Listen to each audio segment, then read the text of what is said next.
Il existe des histoires que l'on raconte à voix basse, comme si le simple fait d'y croire pouvait altérer le cours du temps.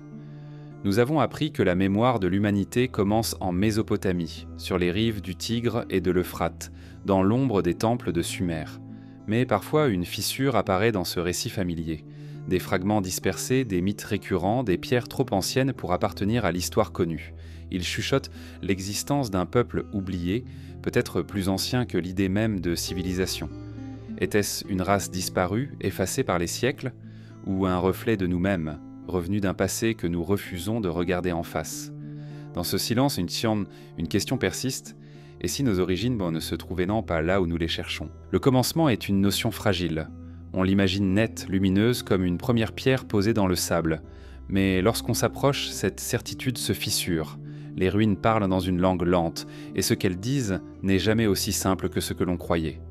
La Mésopotamie, avec ses tablettes d'argile, ses cités organisées et ses dieux colériques, est longtemps restée le seuil où l'histoire semblait naître. Pourtant, d'autres indices persistent, comme des éclats de mémoire rejetés par la mer ou enfouis dans des cavernes oubliées. Ces fragments ne s'accordent pas au récit officiel, mais forment un autre motif, plus ancien, plus obscur, comme si la civilisation avait commencé bien avant Sumer, au bord de rives que nous ne savons plus nommer. Sous les pas des archéologues, le sol se dérobe parfois. Des outils taillés surgissent à des profondeurs où, selon nos calculs, aucun homme n'aurait dû exister. Dans les montagnes du Pakistan, dans les plaines de Turquie, au cœur du Sahara, des pierres gravées tracent des figures impossibles, plus vieilles que les temples de l'Uruk sumérienne. Ces signes ne sont pas des preuves définitives, mais des murmures. Ils nous invitent à considérer que notre mémoire collective est bien plus courte que le chemin parcouru par notre espèce. Et si la Mésopotamie n'était qu'un chapitre récent d'un livre beaucoup plus ancien, dont la plupart des pages ont été effacées. La question s'élargit lorsque l'on regarde les mythes. Partout, les peuples ont parlé d'enseignants venus des profondeurs du temps. Les Grecs évoquaient Talit Romke les titans, les Égyptiens se souvenaient d'Osiris apportant les rites, les Dogons parlaient d'êtres venus des étoiles, et les Sumériens eux-mêmes inscrivaient sur l'argile l'existence des Anunnaki, des maîtres surgis avant l'homme. Faut-il voir dans ces récits de simples fables ou des reflets déformés d'une mémoire très ancienne? Lorsque les mythes convergent, à travers continents et siècles, leur résonance devient troublante, comme si des civilisations isolées par la distance avaient toutes hérité d'une même rumeur. Avant nous, d'autres savaient. Au bord des océans, d'autres indices se laissent deviner. Sous les vagues reposent des cités brisées. Au large de l'Inde, près du golfe de Cambay, des structures géométriques dorment sous plusieurs dizaines de mètres d'eau. Leurs murs, selon certains relevés, auraient plus de 9000 ans. Au Japon, les marches gigantesques de Yonaguni plongent dans les abysses, rappelant les temples que la mer aurait engloutis. Ces sites sont contestés, discutés, parfois rejetés par la prudence scientifique. Mais leur silence persistant agit comme une écharde. S'ils sont vraiment ce qu'ils paraissent être, alors la chronologie humaine est fausse, et Sumer n'a été qu'un héritage, pas une origine. La pierre de Göbekli Tepe, en Anatolie, ajoute une ombre plus dense encore. Là, des cercles monumentaux, ornés d'animaux gravés, datent de plus de 11 000 ans. Ces sanctuaires se dressaient, alors que les hommes n'étaient censés être que chasseurs nomades, incapables d'ériger de telles architectures. Comme si, à la fin de la dernière glaciation, une mémoire ancienne avait guidé ces bâtisseurs. Ce site est une anomalie, un fragment isolé d'un monde disparu. On ne sait pas qui a construit ces temples, ni pourquoi ils les ont volontairement ensevelis sous la terre. Peut-être voulaient-ils préserver un savoir pour un futur qui ne viendrait jamais. Il existe dans ces indices épars une mélancolie profonde. Ils racontent une histoire de perte, d'effacement. Les grandes civilisations connues, Sumer, l'Égypte, la vallée de l'Indus, apparaissent déjà avec un savoir complexe, comme si elles n'avaient pas commencé à zéro. Écriture, astronomie, mathématiques, organisation sociale. Ces connaissances semblent surgir trop tôt. Déjà matures, c'est comme si elles n'étaient pas nées d'un long tâtonnement, mais héritées, déposées entre les mains des hommes comme un flambeau fragile. Qui a transmis ce flambeau? Était-ce une autre humanité, plus ancienne, balayée par un cataclysme oublié? Les géologues parlent d'un épisode brutal.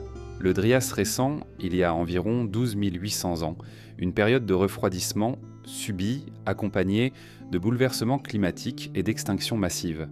Certains chercheurs avancent qu'un événement cosmique, peut-être une pluie de fragments cométaires, aurait frappé la Terre. Si un peuple avait alors existé, assez avancé pour bâtir, enseigner et transmettre, il aurait pu disparaître presque sans laisser de traces, englouti par les océans en crue et les glaces qui s'effondraient. Il ne resterait de lui que des ruines disloquées et des mythes persistants. L'histoire officielle préfère l'ordre et la prudence. Elle a besoin de lignes claires, d'une progression lente et logique. Pourtant, le monde n'est pas toujours logique. Des éclats d'obsidienne trop anciens, des gravures dans des grottes inaccessibles, des récits qui traversent les siècles, tout cela résiste à la clôture. Les rives de notre mémoire sont brisées, et dans ces brèches s'engouffre une inquiétude douce. Et si nous n'étions pas les premiers? Il n'est pas nécessaire d'imaginer des êtres venus d'ailleurs pour ressentir ce vertige. L'hypothèse d'une race humaine plus ancienne, disparue avant que la nôtre ne s'éveille pleinement, suffit à bouleverser la trame du récit. Une humanité qui aurait eu le temps de croître, d'apprendre, de transmettre, avant d'être effacée par le temps et les éléments. Peut-être sommes-nous leurs héritiers involontaires, vivant parmi les ruines d'un monde que nous ne savons plus lire. Chaque fragment, chaque anomalie archéologique agit comme un appel. Le sol conserve la mémoire, mais il ne la livre jamais sans résistance. Les pierres de Göbekli Tepe, les marches de Yonaguni, les cités englouties de l'Inde et les mythes des anciens forment un chant dissonant. Il ne dit pas où ni quand tout a commencé, mais il répète inlassablement la même phrase. Il y avait quelque chose avant. Et lorsque l'on se tient au bord de ces rives brisées, en écoutant les vagues contre les ruines englouties, une impression naît, fragile mais tenace. L'histoire Homme-Hain n'est peut-être pas une ligne droite, mais une spirale, où chaque cycle efface et répète. Ce que nous appelons Sumer n'est peut-être qu'une renaissance, une mémoire réactivée d'un âge que nous avons oublié. Et au cœur de ce silence, la question persiste, plus lourde qu'aucune réponse. Qui étions-nous, avant d'être ce que nous sommes ? Lorsque l'on regarde vers les terres de Sumer, on aperçoit le début d'une fresque claire. Les cités sont là avec leurs temples, leurs scribes et leurs dieux inscrits sur l'argile. Mais si l'on s'attarde trop longtemps sur ce point de départ, on oublie l'ombre qui précède. Car avant que les Sumériens n'érigent leurs ziggourats, la Mésopotamie était déjà habitée. Ces vallées et ces plateaux portaient les traces d'une organisation, d'un savoir-faire, d'une mémoire que l'histoire officielle réduit au silence. C'est dans cet entre-deux que se glisse la question troublante. Et si les Sumériens n'étaient pas les inventeurs, mais les héritiers d'un legs bien plus ancien ? Les fouilles archéologiques révèlent des couches qui ne s'accordent pas toujours avec le récit linéaire. Sous les fondations des grandes cités, on retrouve parfois des murs plus frustes, des ruines sans nom, des fragments de poterie dont les datations reculent toujours plus loin. À Eridu, considérée comme la plus ancienne ville de Sumer, les archéologues y ont découvert plus de 17 niveaux de construction superposés, et certains remontant à près de 5000 ans avant notre ère. Mais même ces profondeurs semblent n'être que la surface d'un passé plus obscur. Chaque couche que l'on remonte fait naître la suspicion d'un peuple antérieur, porteur d'un savoir qui n'a pas survécu dans les manuels.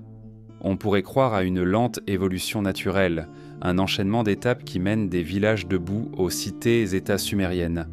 Pourtant, des anomalies persistent. L'écriture, par exemple, surgit presque toute armée, avec une complexité surprenante. Les premiers textes cunéiformes témoignent déjà d'une administration avancée, de calculs précis, de rites religieux élaborés. Comment expliquer que ce système, censé être balbutiant à ses débuts, se montre si complet dès ses premières traces, comme si la main qui l'a façonné n'inventait pas mais transcrivait un modèle hérité. Les mythes sumériens eux-mêmes laissent entrevoir cette dette. Les dieux Anunnaki n'apparaissent pas comme des créateurs du néant, mais comme des instructeurs, venus imposer l'ordre sur une humanité encore informe. Ils transmettent l'agriculture, les lois, l'écriture. Derrière la figure divine se dessine peut-être l'écho d'un peuple oublié dont la mémoire a été divinisée. Les Sumériens, conscients d'un héritage dont ils ne possédaient pas les clés, auraient enveloppé cette mémoire de récits sacrés, la transformant en mythe pour combler l'absence de réponse. Plus troublant encore est le fait que des cultures voisines, bien avant l'émergence de Sumer, semblent déporter les traces d'une organisation insoupçonnée.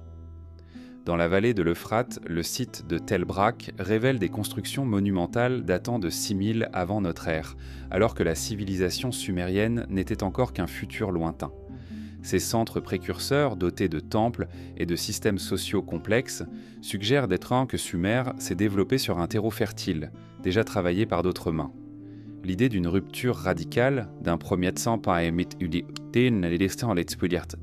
peuple civilisé, s'efface devant une continuité invisible, dont nous n'apercevons que les contours effacés.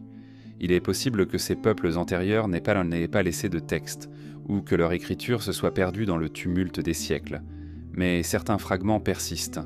Des symboles gravés sur des artefacts plus anciens que les Sumériens rappellent étrangement des signes que l'on retrouvera dans le cunéiforme. Des motifs récurrents, des formes codifiées, comme une proto-écriture qui aurait précédé l'apparition officielle du système sumérien. Là encore, la question se glisse. Invention spontanée ou transmission d'un code ancien, réadapté à un nouveau monde. Les archéologues prudents parlent de culture préurbaine ou de proto-civilisation. Mais les mythes, eux, n'hésitent pas. Ils évoquent tant des ères antédiluviennes, des dynasties de rois qui auraient régné pendant des milliers d'années avant le déluge. La liste royale sumérienne mentionne ces souverains d'avant le temps connus, dont les règnes s'étendaient sur des durées si vastes qu'ils défient toute rationalité. On peut y voir une légende, une exagération, ou bien une trace brouillée de quelque chose qui nous échappe. Car cette liste ne se contente pas d'inventer. Elle s'inscrit dans une tradition commune où le monde aurait été bouleversé par un cataclysme, effaçant une ère entière avant de laisser place à la nôtre. La mémoire des déluges est universelle. Des récits mésopotamiens à l'arche biblique, des mythes grecs à ceux des Amériques, tous racontent la même scène. Un monde englouti, un peuple sauvé, une humanité qui recommence. Ce motif récurrent pourrait être une simple métaphore, ou le souvenir lointain d'un événement réel, la montée des eaux à la fin de la dernière glaciation. Si tel est le cas, il est possible que des civilisations entières aient disparu sous les océans, ne laissant derrière elles que des récits transmis de génération en génération. Les Sumériens, premiers grands scribes connus, n'auraient fait que coucher sur l'argile ce que d'autres racontaient avant eux. Ce qui se dessine alors, c'est une image plus nuancée, celle d'un peuple qui n'a pas jailli du néant, mais qui a fleuri sur les vestiges d'une humanité plus ancienne. Cette ombre presque invisible nous trouble parce qu'elle refuse de se montrer clairement. Elle se cache dans les mythes, dans des strates archéologiques obscures, dans des anomalies technologiques. Comme un fantôme, elle revient par fragments, jamais entière, toujours insaisissable. Dans les marges de l'archéologie, certains chercheurs parlent de civilisations perdues, d'un âge antérieur aux âges connus. On les accuse souvent de spéculation, et peut-être ont-ils parfois cédé à l'attrait du merveilleux. Mais leur intuition rejoint une évidence. La complexité de Sumer n'est pas née dans un vide. Il y avait quelque chose avant. Une organisation, une mémoire, peut-être une race humaine plus ancienne, effacée par le temps mais dont l'ombre subsiste. Cette ombre se perçoit encore dans l'art, dans les représentations symboliques qui dépassent la simple utilité. Les statues colossales, les représentations d'êtres hybrides, les récits de connaissances venus d'ailleurs, suggèrent une profondeur que l'histoire linéaire ne parvient pas à contenir. L'art, comme un langage souterrain, transmet ce que les mots perdent. Les Sumériens sculptaient d'entre des figures qui semblent se souvenir d'un passé plus ancien qu'eux, comme si l'imaginaire lui-même était une archive involontaire. En suivant cette trace, on découvre que les Sumériens, loin d'être un commencement, pourraient n'avoir été qu'un relais. Ils auraient sans reçu un savoir venu de plus loin, de plus profond, et l'auraient adapté, codifié, divinisé. Ce que nous appelons leur invention pourrait n'être qu'une traduction, une réactivation de quelque chose de beaucoup plus ancien. Une ombre qui se déploie derrière eux, silencieuse mais insistante, et qui nous invite à questionner encore qui étaient ceux qui venaient avant. Il existe un mystère qui dépasse les ruines, plus insaisissable que les pierres et plus fragile que les objets, celui des langues mortes. Une civilisation peut s'effondrer, ses temples s'écrouler, mais tant qu'une voix demeure pour réciter ces mots, elle n'est pas totalement perdue. Pourtant, il arrive un moment où la parole se brise, où plus personne ne peut articuler les syllabes anciennes. Alors la langue devient un silence, et ce silence est plus lourd que n'importe quel effondrement matériel. Sumer nous a laissé le cunéiforme, fragile mais déchiffré. Les hiéroglyphes égyptiens ont retrouvé leurs clés grâce à la pierre de Rosette. Mais il existe d'autres écritures, d'autres langages, qui se tiennent hors de notre portée, comme si leur mémoire avait été délibérément effacée. Ils nous regardent encore, gravés sur des tablettes, sur des murs, dans la pierre, mais nous n'entendons plus leur voix. Ce sont les langues que personne ne parle, témoins muets d'une humanité qui semble étrangère à la nôtre. Parmi elles, certaines hantent les savants depuis des siècles. La langue élamite, par exemple, utilisée dans l'actuel sud-ouest de l'Iran, reste en grande partie un mystère. Elle n'appartient à aucune famille connue, isolée, sans descendance claire. Les linguistes la déchiffrent par fragments, mais sa logique interne, sa profondeur, leur échappe encore. Pourquoi une langue aussi élaborée n'a-t-elle pas laissé de traces dans les idiomes voisins ? Était-elle le vestige d'un peuple à part, gardien d'une mémoire plus ancienne que celle de Sumer ? Le cas du linéaire A de Crète trouble encore davantage. On l'a découvert sur des tablettes dans les palais minoens, datés de plusieurs millénaires avant notre ère. Contrairement au linéaire B, lié au grec ancien et déchiffré, le linéaire A reste fermé. Ces signes nous définissent. On y reconnaît des motifs répétitifs, des structures qui rappellent l'écriture, mais leur sens est perdu, comme si une civilisation entière avait parlé une langue effacée sans laisser d'écho. Certains chercheurs suggèrent donc que le linéaire A pourrait refléter une tradition bien plus ancienne, héritée de peuples oubliés avant même l'âge minoen. Il existe aussi des écritures que certains jugent trop anciennes pour être réelles. L'écriture de Vinča, découverte dans les Balkans, remonte à plus de 7000 ans. Gravures discrètes, motifs géométriques sur des poteries, symboles que certains osent appeler proto-écriture. Officiellement, ce ne sont que des signes décoratifs, mais leur régularité intrigue. Pourquoi répéter inlassablement les mêmes formes si elles ne signifient rien ?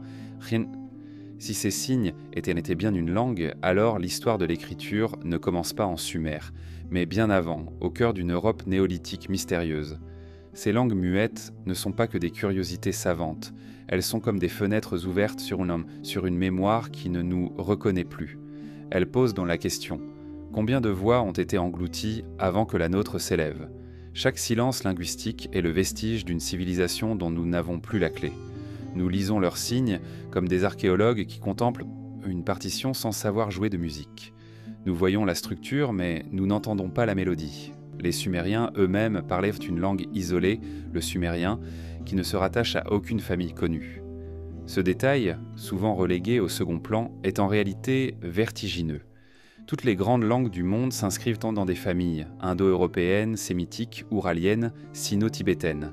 Le sumérien, lui, reste seul, sans ancêtres, sans descendants. Comme une voix apparue puis disparue, sans lien avec les autres.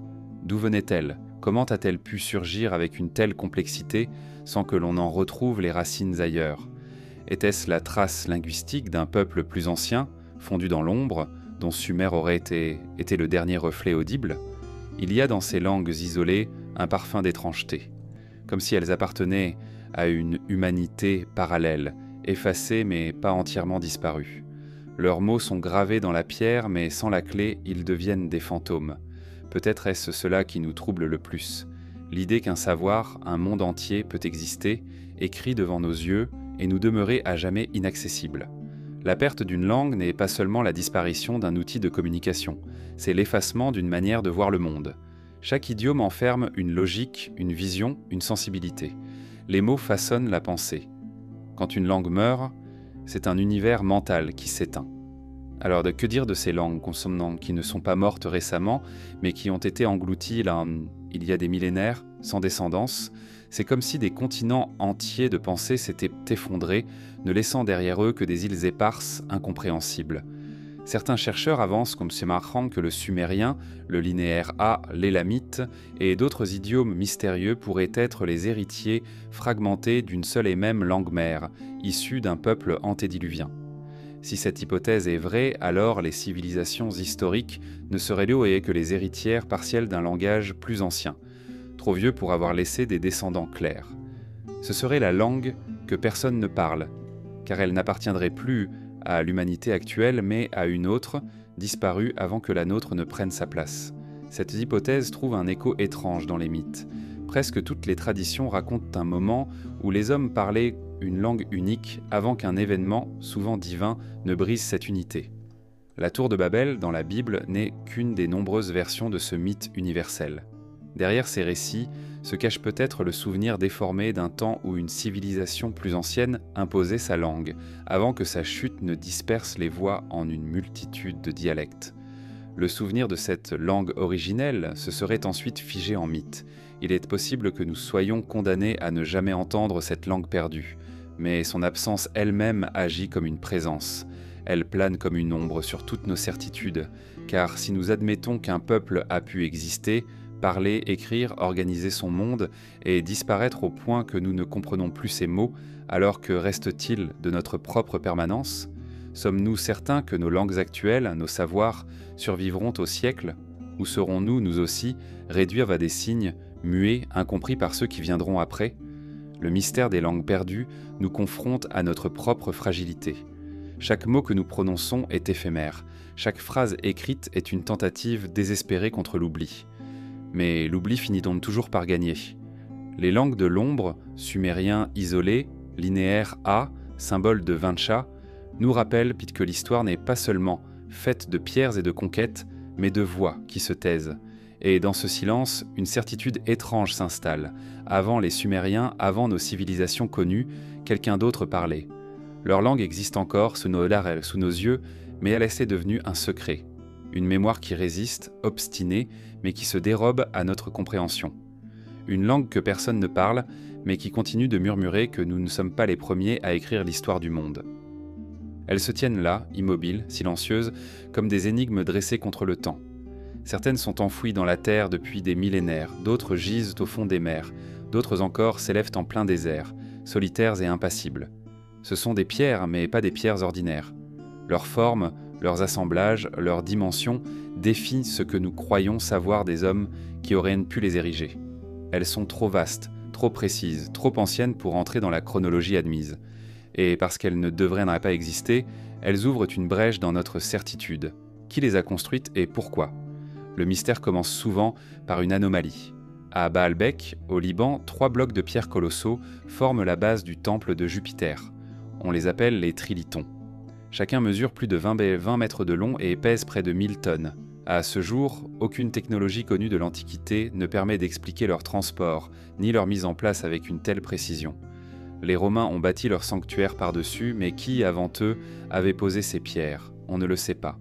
Et dans l'ombre de cette ignorance, on devine la présence d'une main plus ancienne. Les Andes recèlent d'autres énigmes semblables. À Sacsayhuaman, les murs cyclopéens s'ajustent avec une perfection inouïe. Les blocs de plusieurs dizaines de tonnes s'emboîtent sans mortier, comme si la pierre avait été ramollie, moulée, puis figée dans une géométrie irréprochable. Chaque pierre épouse la forme de la voisine, parfois avec plus de 12 angles parfaitement imbriqués. Aucune lame de rasoir ne passe dans les interstices.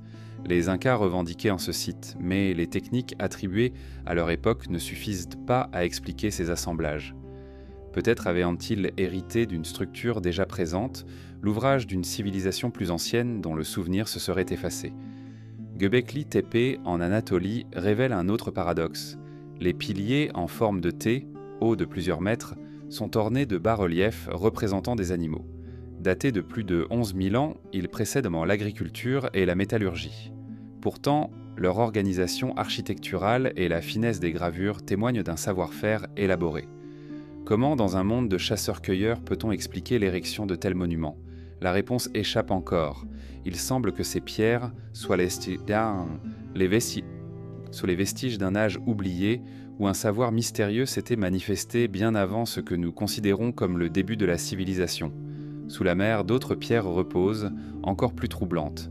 Au large du Japon, près de Yonaguni, une immense structure gît à 30 mètres de profondeur. Escaliers, terrasses, plateformes, certains y voient un monument, d'autres une formation naturelle. Mais les angles droits, les surfaces planes, l'organisation générale paraissent trop ordonnées pour n'être que le fruit du hasard géologique. Si cette structure est bien l'œuvre humaine, elle daterait de plus de 10 000 ans, époque où la montée des océans, après la dernière glaciation, aurait englouti des cités entières. Ce serait alors une preuve tangible d'une civilisation disparue, effacée par les eaux. Dans le golfe de Cambay, en Inde, d'autres ruines englouties ont été détectées par sonar. Les relevés révèlent des alignements rectilignes, des murs effondrés, des tracés géométriques. Certains fragments datés au carbone 14 évoquent une ancienneté de 9000 ans, trop ancien pour entrer dans l'histoire officielle. Ces pierres tamarines posent de haut la même question que celle de Yonaguni. Si elles ne devraient pas être là, alors qui les a posées et dans quel but? Mais le mystère ne se limite pas aux monuments. Certaines pierres isolées racontent une histoire tout aussi étrange. À Pumapunku, en Bolivie, des blocs de granit et d'andésite sont taillés avec une précision qui défie les outils de l'époque. Des formes en H parfaitement symétriques, des perforations nettes, des rainures d'un régulière. La roche y semble usinée plutôt que taillée. Or, les Incas, auxquels on attribue ce site, ne connaissaient ni l'acier trempé, ni la roue adaptée au transport de tels blocs. L'idée que des mains plus anciennes, armées de techniques perdues, aient façonné ces pierres s'impose malgré la prudence des savants. On pourrait multiplier les exemples, les sphères mégalithiques du Costa Rica, parfaitement sphériques, certaines pesant plusieurs tonnes, alignées parfois selon des schémas astronomiques. Les mégalithes de Karnak en Bretagne, où des milliers de pierres dressées suivent des alignements mystérieux. Les dolmens et les cromlechs d'Europe, qui surgissent sans explication claire sur leur fonction originelle. Partout des pierres trop grandes et trop lourdes, trop précises, posées dans un passé qui ne devrait pas les contenir. La science officielle propose des explications, parfois convaincantes, souvent incomplètes. On parle de leviers, de cordes, de centaines d'ouvriers. Mais ces récits laissent une impression de bricolage, comme si l'on essayait de réduire un mystère à des gestes trop simples. Peut-être avons-nous sous-estimé la créativité humaine. Ou peut-être avons-nous oublié que d'autres, avant nous, avaient en trouvé des moyens que nous ne connaissons plus. Il existe une théorie qui hante l'archéologie alternative, celle d'une civilisation mère, disparue avant Sumer et l'Égypte, qui aurait transmis un savoir à travers le monde. Ces vestiges seraient dans ces pierres dispersées, trop anciennes pour être comprises, trop massives pour être ignorées. Elles constitueraient sans la signature discrète d'un peuple antédiluvien, détruit par un cataclysme et dont il ne resterait que ces monuments indestructibles. Quoi qu'il en soit, ces pierres sont de ces poissons-là, réelles, palpables. On peut les toucher, mesurer leur poids, observer leur jointure. Elles ne sont pas des mythes, mais des faits matériels. Et c'est cela qui les rend si dérangeantes, car elles obligent à constater que notre récit linéaire du néolithique à Sumer, puis de Sumer à nous, ne suffit pas. Il manque des chapitres, des pages arrachées, mais dont les pierres en sont les marges persistantes. Ces pierres en qui ne devraient pas exister sont peut-être les seuls témoins fiables d'un passé qui se refuse. Elles sont immobiles, mais elles parlent d'un monde mobile, instable, oublié. Elles racontent que l'homme n'a peut-être pas commencé là où nous le croyons, mais qu'il a connu des âges dont nous n'avons plus la mémoire. Âges où l'on savait ériger, transporter, sculpter au-delà de ce que nous attribuons à leur époque. Dans le silence de ces pierres, il y a une inquiétude. Elles sont trop solides pour disparaître, mais trop anciennes pour s'accorder à notre chronologie. Elles reposent comme des énigmes ouvertes, défiant notre rationalité. Et peut-être est-ce précisément leur rôle, rester contre le temps comme des balises muettes. Elles nous disent, sans mots, que quelque chose s'est passé et que nous avons oublié. Elles nous rappellent enfin que l'histoire de l'homme n'est pas une ligne continue, mais une énigme fragmentée, où chaque pierre devient une question suspendue. Ah, il est des traces qui ne se dressent pas dans la pierre, mais qui persistent en fait dans l'air, comme des résonances.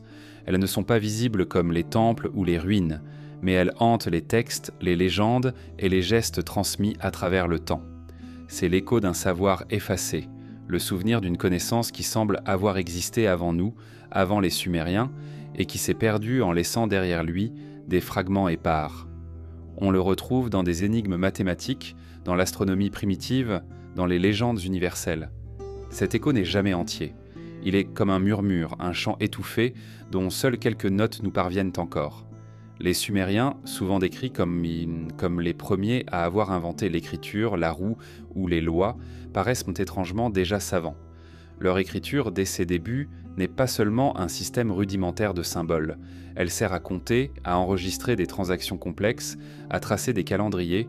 Les scribes savaient organiser les cycles lunaires, calculer des surfaces, prévoir les récoltes. Rien dans l'évolution linéaire que l'on imagine ne semble expliquer une telle maturité initiale. L'impression demeure qu'ils n'ont pas découvert, mais hérité d'une logique plus ancienne. Les tablettes mésopotamiennes témoignent aussi d'une connaissance des astres d'une précision troublante. Elles décrivent les mouvements des planètes, les éclipses, et contiennent des calculs qui ne devraient pas exister dans un monde censé sortir à peine de la préhistoire. On y retrouve des divisions du cercle en 360 degrés, des systèmes sexagésimaux qui servent encore aujourd'hui à compter le temps et à tracer nos angles. Pourquoi choisir une telle base numérique, si ce n'est parce qu'elle avait été transmise depuis un savoir antérieur, un système déjà éprouvé ailleurs? Ce mystère s'élargit quand on observe d'autres cultures. Les Égyptiens, dès les premières dynasties, montrent une maîtrise étonnante des proportions géométriques et astronomiques. Les pyramides alignées avec une précision millimétrique sur les points cardinaux témoignent d'un savoir qui ne devrait pas apparaître si tôt. Dans les Andes, les civilisations précolombiennes connaissaient tous les cycles de Vénus avec une précision que l'on croyait moderne. Chez les Mayas, le calendrier dépasse en exactitude certains calculs occidentaux bien plus tardifs. Ce qui intrigue, ce n'est pas seulement la connaissance, mais sa récurrence. Partout, dès le début, des peuples semblent déjà savoir ce que l'on attendrait de siècles d'observation patiente. Comment expliquer cette simultanéité ? Certains archéologues avancent que l'observation du ciel était universelle, que chaque peuple, à force de patience, a trouvé les mêmes repères, mais les détails frappent à l'intérieur par leur homogénéité. Pourquoi des peuples séparés par des océans choisiraient-ils tous de diviser l'année en cycles semblables ? Pourquoi cette obsession commune pour les équinoxes, les solstices, les constellations précises ? Ce consensus silencieux ressemble moins à une découverte isolée qu'à un héritage partagé. Comme si une civilisation plus ancienne avait semé ses repères à travers le monde, et que leurs échos avaient en perduré, transformés en tradition. Les mythes abondent de références à ce savoir perdu.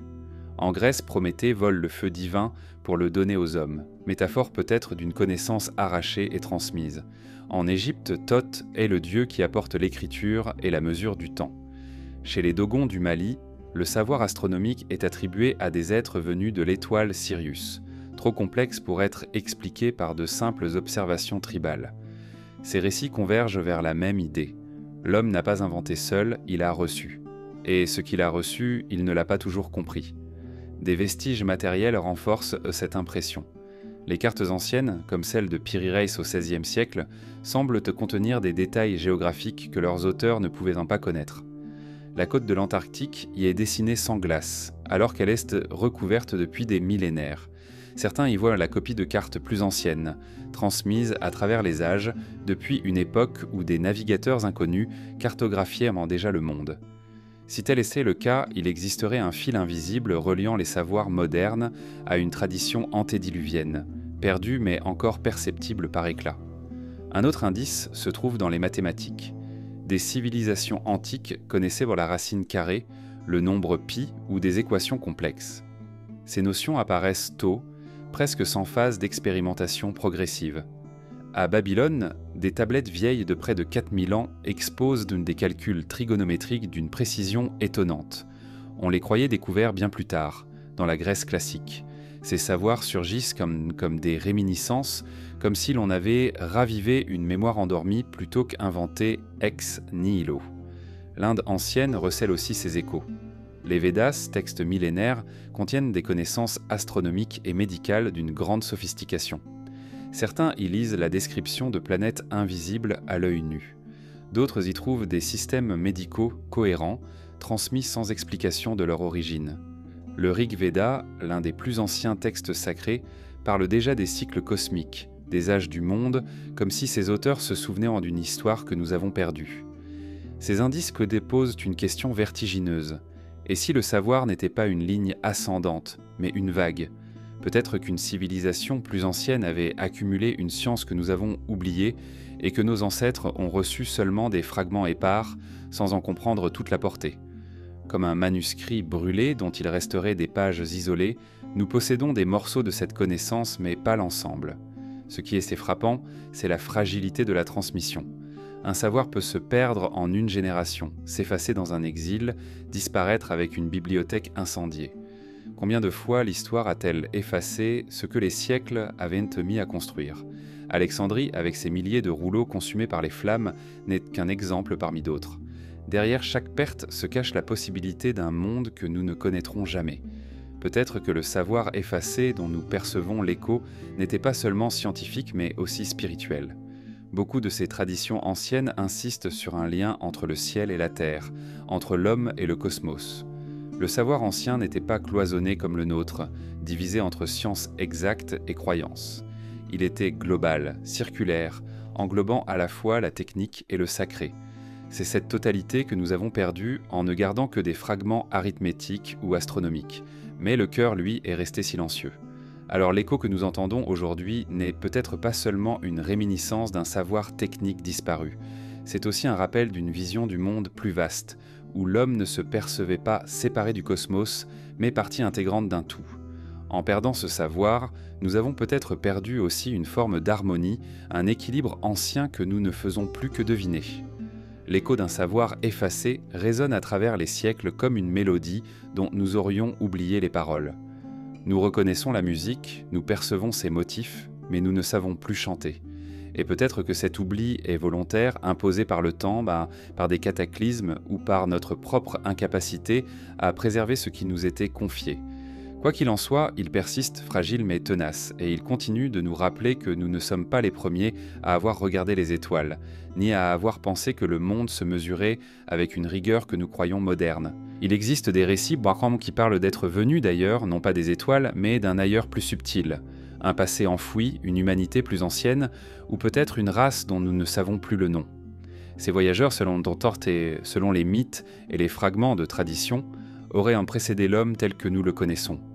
Ils auraient traversé la Terre avant nous, laissant des traces ténues, des empreintes impossibles, des objets anachroniques, et surtout, des histoires que l'on retrouve, étrangement similaires, aux quatre coins du monde. Ce sont des silhouettes effacées, des présences fantomatiques qui semblent nous observer depuis les profondeurs du temps. Dans les mythes sumériens, les Anunnaki occupent cette place d'instructeurs anciens. Ils ne sont pas créateurs absolus, mais porteurs de savoir. Ils enseignent l'agriculture, les lois, l'écriture, comme si ces compétences existaient déjà ailleurs avant de parvenir aux hommes. Dans les récits égyptiens, Osiris et Thoth jouent un rôle similaire, incarnant la transmission d'une connaissance déjà constituée. En Amérique centrale, Quetzalcoatl apparaît sous les traits d'un dieu civilisateur, apportant les arts, les mathématiques, les fondements de la société. Ces figures, bien que différentes dans leurs noms et leurs attributs, se ressemblent dans leurs fonctions. Celle d'un peuple venu avant, chargé de remettre une torche éteinte entre les mains d'une humanité nouvelle. Mais au-delà des mythes, certains indices matériels nourrissent le vertige. Des empreintes fossilisées, par exemple, intriguent depuis plus d'un siècle. Au Texas, des pas humains ont été retrouvés aux côtés de traces de dinosaures, enfouis dans une roche datée de dizaines de millions d'années. La science officielle rejette ces découvertes comme des anomalies mal comprises, des supercheries ou des erreurs d'interprétation. Pourtant, elles persistent, rappelant cette idée troublante. Et si des êtres semblables à nous avaient parcouru la Terre bien avant l'émergence supposée de notre espèce? D'autres vestiges étranges apparaissent sous forme d'objets.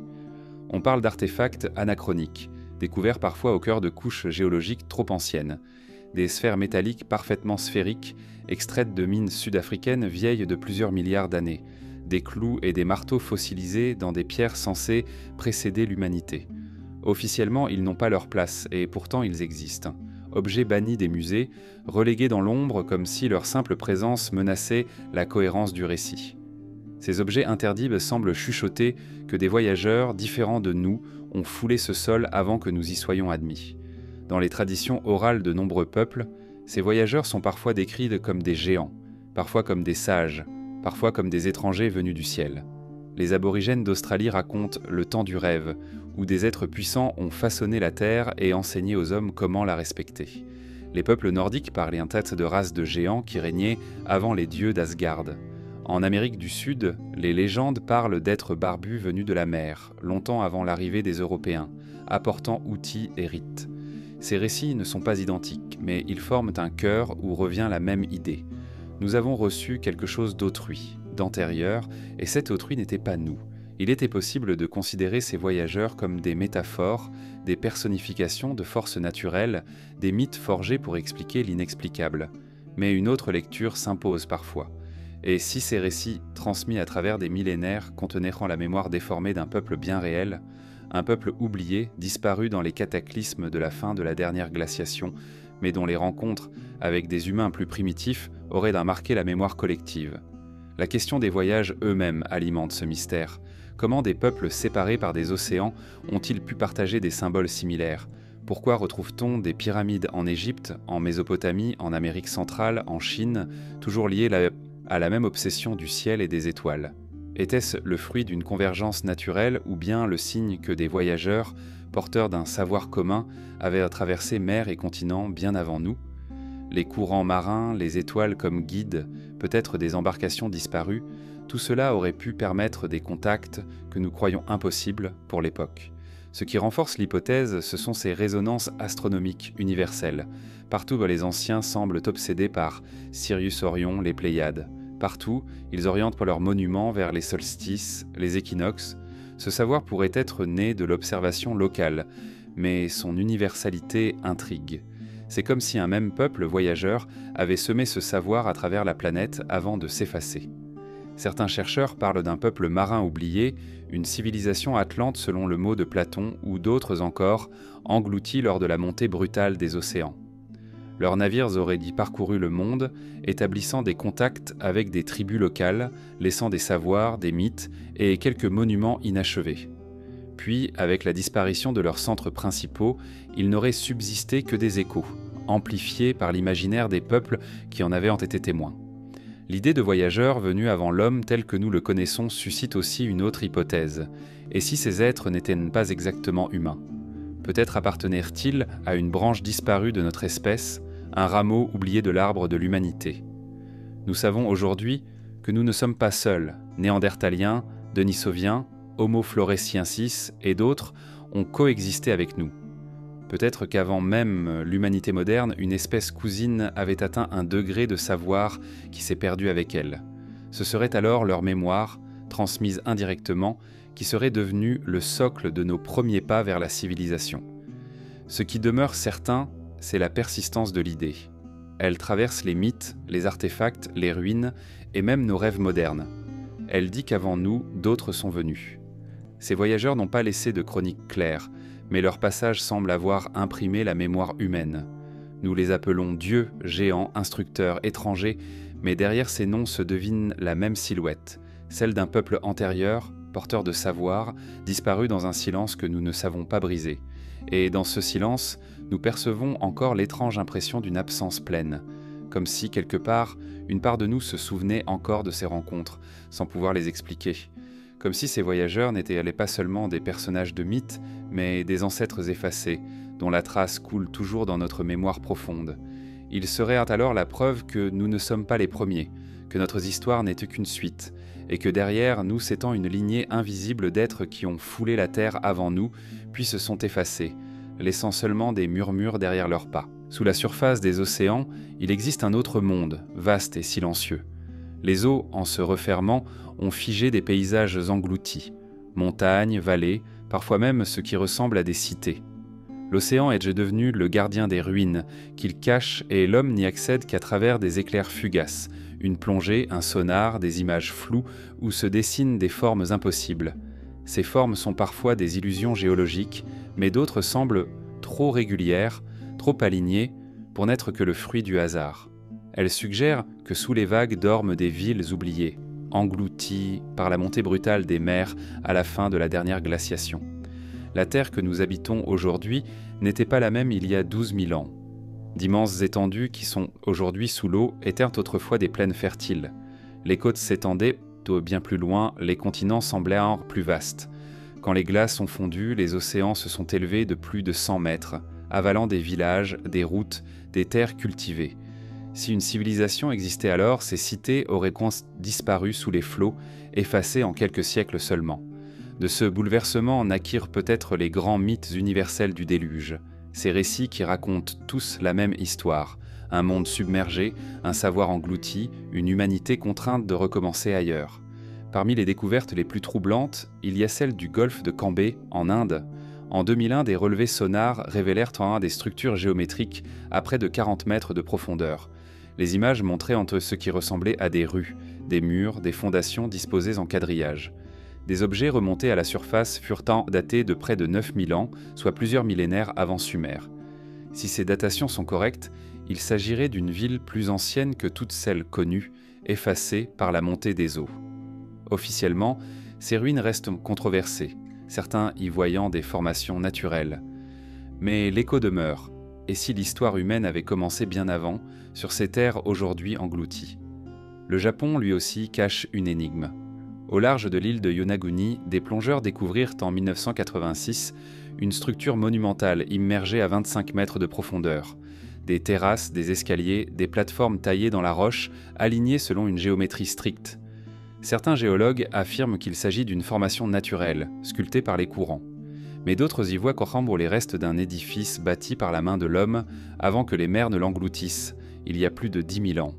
Ce site, qu'on appelle la pyramide de Yonaguni, alimente depuis des décennies l'idée qu'un peuple inconnu, oublié de nos chronologies, a pu ériger des monuments quand l'histoire officielle ne connaissait encore que des chasseurs-cueilleurs. Des découvertes similaires jalonnent le monde. Au large de Cuba, des structures massives ont été détectées à plus de 600 mètres de profondeur. Les images de sonar évoquent des pyramides, des routes, des édifices rectangulaires. Si elles sont bien réelles, alors elles appartiennent à une époque où ces terres se trouvaient à l'air libre, bien avant que nos civilisations connues ne s'élèvent. Aux Bahamas, près de Bimini, d'étranges alignements de blocs de pierre, surnommés le mur de Bimini, s'étendent sous l'eau, évoquant une route submergée. Certains y voient une coïncidence géologique, d'autres les vestiges d'un passage construit, fragment d'une cité perdue. Ces villes disparues rappellent étrangement les récits de Platon sur l'Atlantide. Le philosophe grec, s'appuyant sur des traditions plus anciennes, décrivait une île prospère, dotée d'un savoir avancé, qui aurait été engloutie par les flots en une seule nuit. Pour la plupart des historiens, l'Atlantide n'est qu'une parabole, une invention destinée à illustrer un enseignement moral. Mais la coïncidence entre ce récit et les découvertes sous-marines trouble les esprits. Peut-être que Platon n'avait fait que répéter, à travers la voix des prêtres égyptiens, la mémoire d'un cataclysme bien réel, celui qui effaça une civilisation antérieure. Ce qui fascine dans ces cités englouties, ce n'est pas seulement leur existence possible, mais le vertige qu'elles induisent. Si elles sont réelles, alors notre chronologie est fausse. Cela signifie que des hommes, bien avant Sumer, savaient bâtir, organiser, planifier, et que leur mémoire a été effacée par la mer. Cela signifie que ce que nous appelons le commencement n'est qu'une reprise, une seconde tentative dans une histoire bien plus longue. On retrouve dans ces villes perdues un sentiment de mélancolie profonde. Elles incarnent un savoir que nous ne pouvons plus atteindre. Sous des centaines de mètres d'eau inaccessibles, elles sont hors de portée de nos fouilles. Nous ne pouvons qu'entrevoir leur forme sur des écrans de sonar, deviner leurs contours à travers les récits des plongeurs. Ce savoir, littéralement, nous échappe. Il est là, mais il demeure intouchable, comme un livre enfermé sous une vitre que l'on ne pourra jamais briser. Et pourtant, malgré l'absence de certitude, leur image persiste. Elles nourrissent un imaginaire universel. Quand on évoque ces villes englouties, nous pensons à des tours brisées sous les algues, à des rues désertes où nagent les poissons, à des temples muets que la mer garde jalousement. Elles sont devenues des symboles, des rappels que tout peut disparaître, même ce que l'on croit éternel. Il est possible que beaucoup de ces structures soient des illusions naturelles, mais le doute suffit. Le doute est cette faille dans la certitude, et dans cette faille s'engouffre l'idée que nous ne sommes pas les premiers. Car si la mer cache vraiment des villes, alors nous vivons sur les ruines d'un monde dont nous ignorons tout. Et c'est peut-être ce doute, plus que la certitude, qui importe. Les villes disparues sous la mer ne sont pas seulement des énigmes géologiques ou archéologiques. Elles sont des miroirs. Elles reflètent notre peur de l'oubli, notre fascination pour ce qui nous précède et la possibilité que l'histoire humaine soit bien plus ancienne que ce que nous racontons. Elles nous rappellent que le sol que nous foulons n'est qu'un fragment émergé d'un passé immense, dont la plus grande partie dort encore sous les vagues, invisible, mais pas absente. Depuis la nuit des temps, les hommes lèvent les yeux vers le ciel. Leur regard n'était pas seulement rempli de curiosité, mais d'une étrange certitude. La croissance là-haut se trouvait une clé, un ordre secret que la Terre ne révélait pas. Les étoiles brillaient petits comme des cygnes, et leur déplacement semblait en suivre une logique qui échappait au chaos du monde. Mais ce qui trouble, ce n'était pas que les anciens ayant observé le ciel, c'était qu'ils l'aient compris, parfois avec une précision qui défie l'histoire officielle. Comme si, dès les premiers âges, les astres avaient été les maîtres d'école d'une humanité encore incertaine, ou bien comme si quelqu'un avait déjà transmis ce savoir avant que les civilisations ne s'élèvent. Les Sumériens tenaient des tablettes où étaient notés les mouvements des planètes, les cycles de la Lune, les éclipses. Leur système sexagésimal, cette division en 60, reste aujourd'hui dans nos secondes, nos minutes, nos degrés. Rien ne dit qu'ils aient inventé ce code. Il semble plutôt hérité comme un fragment d'une logique cosmique déjà connue. Leurs ziggourats servaient pas de temple, mais aussi d'observatoire, dressés pour scruter les astres et établir des calendriers. Pourquoi une telle obsession si tôt dans l'histoire humaine ? Était-ce un besoin pratique, ou bien le souvenir d'une injonction plus ancienne, celle de garder les yeux tournés vers le ciel ? Les Égyptiens, eux aussi, placèrent leurs monuments sous le signe des étoiles. Les 3 grandes pyramides de Gizeh s'alignent avec une précision troublante sur la ceinture d'Orion, comme si elles avaient été conçues comme Noé, comme un miroir terrestre du ciel. Les couloirs des temples sont orientés pour que la lumière du soleil, à un moment précis de l'année, vienne toucher une statue sacrée. Cette obsession astronomique ne peut pas être réduite à de simples rituels religieux.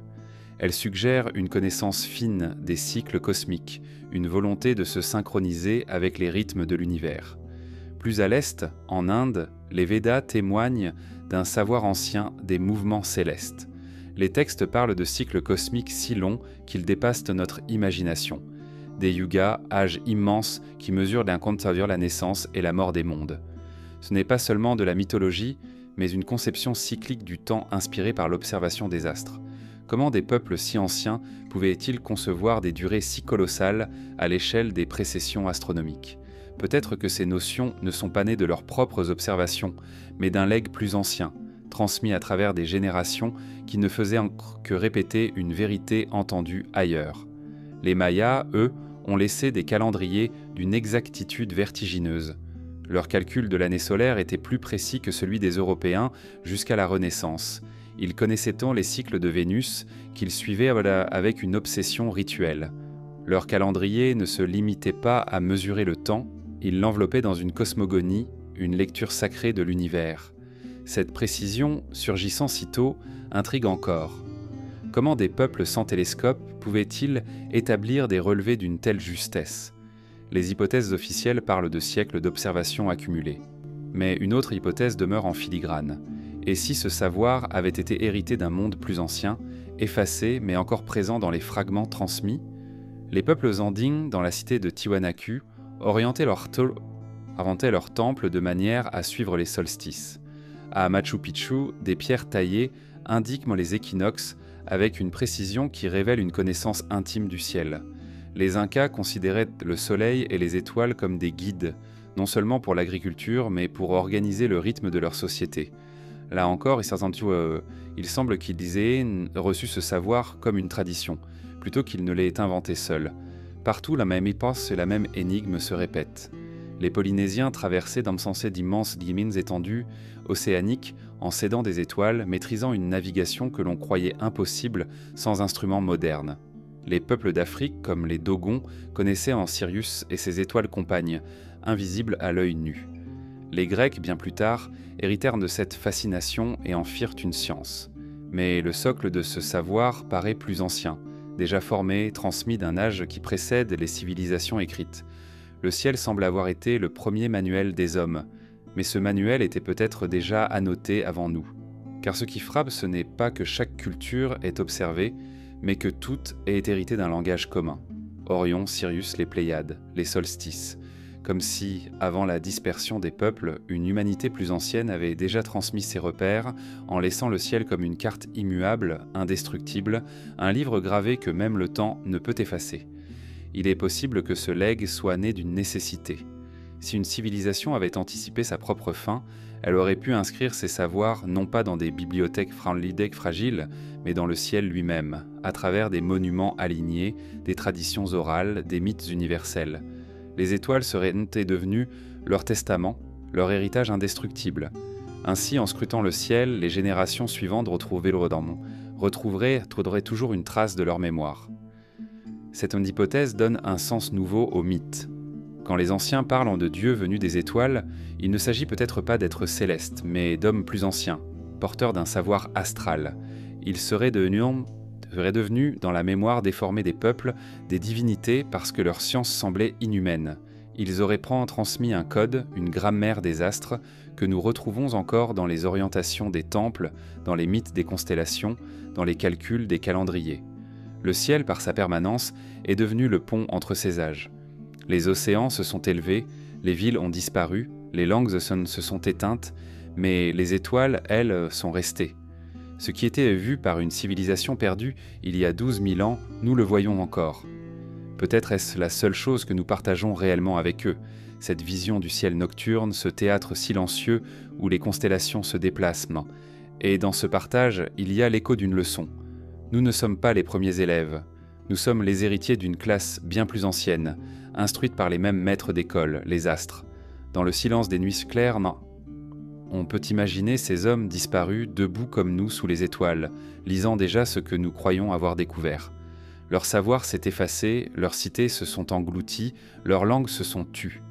Mais leur héritage persiste, inscrit dans les étoiles. Et tant que nous continuerons à lever les yeux, leur voix, même muette, continuera de nous enseigner.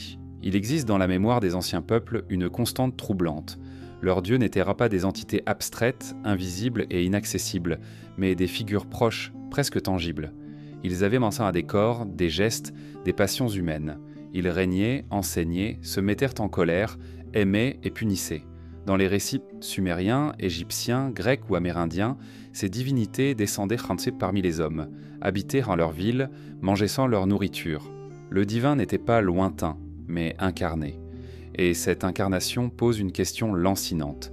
Et si ces dieux n'étaient pas des inventions symboliques, mais le souvenir déformé de figures bien réelles, des êtres de chair et de sang que les premiers hommes auraient divinisés. Chez les Sumériens, les Anunnaki dominent le panthéon. Ils sont décrits non pas comme des forces naturelles, mais comme des êtres hiérarchisés, dotés de volonté propre. Certains gouvernent les cieux, d'autres règnent sur la terre ou les enfers. Leurs querelles ressemblent étrangement à des intrigues humaines. Ils enseignent l'agriculture, imposent des lois, décident des destinées le royal. Leur présence dans les récits semble trop concrète pour n'être qu'une pure métaphore, comme si, dans un passé effacé, des hommes avaient côtoyé une race différente, plus avancée, dont la mémoire aurait été habillée du manteau du divin. Les Égyptiens racontèrent une histoire semblable. Osiris, Isis, Horus, Thoth, autant de dieux qui ne vivaient pas seulement dans un ailleurs invisible, mais qui avaient marché sur terre. Les textes des pyramides décrivent Osiris comme un roi civilisateur, enseignant aux hommes l'art de cultiver, d'écrire, de bâtir. Son assassinat et sa résurrection rappellent le cycle des saisons, mais derrière l'allégorie se dessine la silhouette d'un être réel, transformé en mythe pour traverser les siècles. Thoth, maître de l'écriture et du calcul, incarne moins une invention divine qu'un transmetteur de savoir, un instructeur dont le souvenir aurait été élevé à la dignité de Dieu. En Grèce, les dieux de l'Olympe se comportent comme une aristocratie humaine amplifiée. Ils se querellent, se marient, trahissent, punissent, récompensent, ils prennent forme humaine pour séduire ou affronter. Leur immortalité ne les empêche pas de paraître trop proches, trop incarnés pour n'être que des abstractions. Peut-être que ces récits mythologiques, dans leur exagération poétique, gardent à la mémoire de personnages réels, des chefs, des étrangers venus d'ailleurs, dont la puissance et le savoir dépassaient aussi les hommes ordinaires, au point de les faire passer pour des dieux. Dans les Andes, les récits de Viracocha décrivent un être barbu, vêtu de blanc, qui parcourut les terres en enseignant au peuple les arts et l'organisation. Les Aztèques parlaient en de Quetzalcoatl, dieu à visage humain, civilisateur et porteur de connaissances. Ces figures ne sont pas des forces invisibles, mais des instructeurs incarnés, voyageurs mystérieux dont la mémoire a été divinisée. Là encore, en Pharaon, on retrouve le motif de la proximité. Ces dieux croisés n'étaient pas hors du monde, ils habitaient parmi les hommes, marchaient à leur côté, puis disparaissaient. Cette proximité trouble parce qu'elle laisse entrevoir une hypothèse. Et si l'humanité avait rencontré une autre humanité, plus ancienne, plus avancée, dont elle aurait gardé le souvenir sous forme de panthéon. Ces êtres, par leur supériorité technique ou leur savoir, auraient semblé inaccessibles, immortels, capables de miracles. Leur image, transmise de génération en génération, aurait fini par se fondre avec le sacré. Ainsi des hommes de chair seraient devenus des dieux. Les indices matériels ne manquent pas pour alimenter ce vertige. les représentations sculptées des anciens dieux les montrent souvent avec des attributs bruns troublants. Les Anunnaki sont parfois figurés avec des objets rappelant des montres, des sacs, des instruments dont nous ignorons la fonction. Dans les temples égyptiens, certaines fresques évoquent des outils ou des machines qui n'appartiennent pas à leur époque. Dans les mythes indiens, les Vimanas, véhicules célestes des dieux, sont décrits avec une précision technique surprenante, comme si ceux qui les racontaient avaient réellement vu des engins inconnus. Il est possible que ces détails soient de simples interprétations symboliques, mais leur récurrence interroge. Pourquoi tant de peuples différents, séparés par des océans, auraient-ils inventé des récits si semblables, où les dieux prennent forme humaine et transmettent un savoir ? Pourquoi cette insistance sur l'idée que le savoir ne venait pas des hommes eux-mêmes, mais d'êtres supérieurs, familiers mais différents ? Les anthropologues expliquent cela par la tendance universelle à personnifier les forces de la nature. Mais une autre explication persiste, plus troublante. Les dieux à visage humain seraient la mémoire collective d'une rencontre avec une civilisation plus ancienne. Celle-ci aurait laissé son empreinte non pas seulement dans les pierres, mais dans l'imaginaire des peuples transformés en récits mythologiques. Ce qui frappe dans ces récits, c'est aussi leur fin. Les dieux ne demeurent pas éternellement. Ils disparaissent. Les Anunnaki quittant la Terre, Osiris est assassiné et s'éloigne du monde des vivants. Quetzalcoatl part vers l'Est en promettant de revenir. Comme si, après avoir partagé un temps avec les hommes, ces êtres avaient quitté la scène, laissant derrière eux un savoir partiel, des lois, des techniques, mais aussi un vide immense. Leur absence devient alors le moteur de la mémoire. On les attend, on raconte leur retour, on les divinise. Cette absence nourrit un sentiment de perte. Les premiers hommes avaient peut-être conscience d'avoir vécu aux côtés de figures extraordinaires dont ils ne comprenaient pas l'origine. En les perdant, ils ont ressenti la nécessité de les conserver dans la mémoire en les transformant en dieux. Mais derrière la sacralité persiste la possibilité que ces dieux aient eu des visages bien réels, des mains, des paroles, et qu'ils aient appartenu à une humanité antérieure, disparue ou fondue dans la nôtre. Ce qui demeure aujourd'hui, ce sont ces récits fragmentés, ces statues, ces fresques. Ils sont comme des photographies déformées par le temps, où l'on distingue encore la silhouette de ceux qui furent peut-être réels. Et dans ce flou persiste une inquiétude. Si les dieux portaient en des visages humains, alors qui étaient-ils ? Des voyageurs d'un peuple disparu, des survivants d'une civilisation effacée, ou simplement le souvenir amplifié de nos propres ancêtres ? Quelle que soit la réponse, une chose est certaine, l'humanité n'a jamais cessé de se souvenir d'eux. Et même si les temples sont en ruine, même si les panthéons se sont effondrés, leur présence demeure dans nos mythes, dans nos récits, dans l'idée même de transcendance. Peut-être parce que, avant d'être des dieux, ils furent des hommes, mais des hommes venus d'un autre temps, dont la mémoire persiste encore sous le masque du sacré. Il existe dans les ruines du monde ancien des marques étranges. Elles ne sont pas seulement les cicatrices du temps, mais des empreintes précises, comme si des mains avaient utilisé des outils que nous ne connaissons plus. Ces traces évoquent l'existence d'une technologie disparue, non pas faite de machines modernes, mais d'un savoir pratique, d'une maîtrise de la matière qui dépasse ce que nous attribuons aux peuples anciens. Les pierres, les métaux, les légendes en gardent les vestiges. Elles ne parlent pas d'un futur qui aurait devancé le nôtre, mais d'un passé qui semble avoir possédé des moyens que nous avons oubliés. À Pumapunku, en Bolivie, les blocs de pierre taillés avec une précision géométrique défient toute explication simple. Les surfaces sont polies comme si elles avaient été découpées avec des instruments de haute technologie. Les angles droits, les encoches régulières, les perforations parfaites donnent l'impression d'un usinage moderne. Pourtant, ces structures sont attribuées à une époque où seuls les outils de pierre et de cuivre étaient connus. Comment expliquer de telles finitions sans machine de découpe ? Peut-être qu'un savoir ancien, transmis puis perdu, avait permis de maîtriser la pierre autrement que par la force brute. En Égypte, certains blocs des pyramides posent des énigmes similaires, non seulement par leur taille colossale, mais par la manière dont ils semblent ajustés.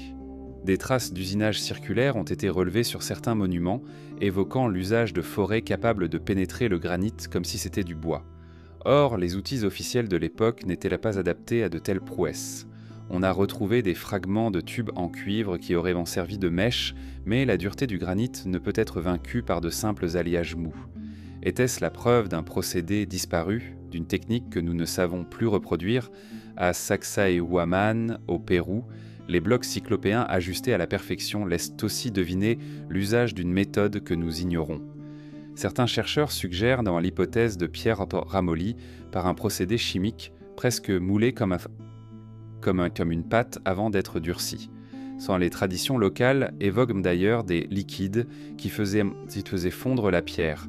Si ce savoir a existé, il s'est effacé, laissant derrière lui des murs trop parfaits pour être expliqués par de simples marteaux et leviers. Mais l'empreinte d'une technologie oubliée ne se limite pas à la taille de la pierre. Elle apparaît aussi dans les métaux. En Inde, le pilier de fer de Delhi, vieux de plus de 1600 ans, ne présente presque aucune trace de corrosion, malgré les siècles. La composition de son alliage, mêlant fer et phosphore dans une proportion inhabituelle, lui confère une résistance remarquable. Ce savoir-faire métallurgique a été perdu pendant des siècles, redécouvert seulement à l'époque moderne. Si un tel oubli est possible en quelques générations, combien d'autres techniques, bien plus anciennes, auraient pu disparaître totalement sans laisser de traces ?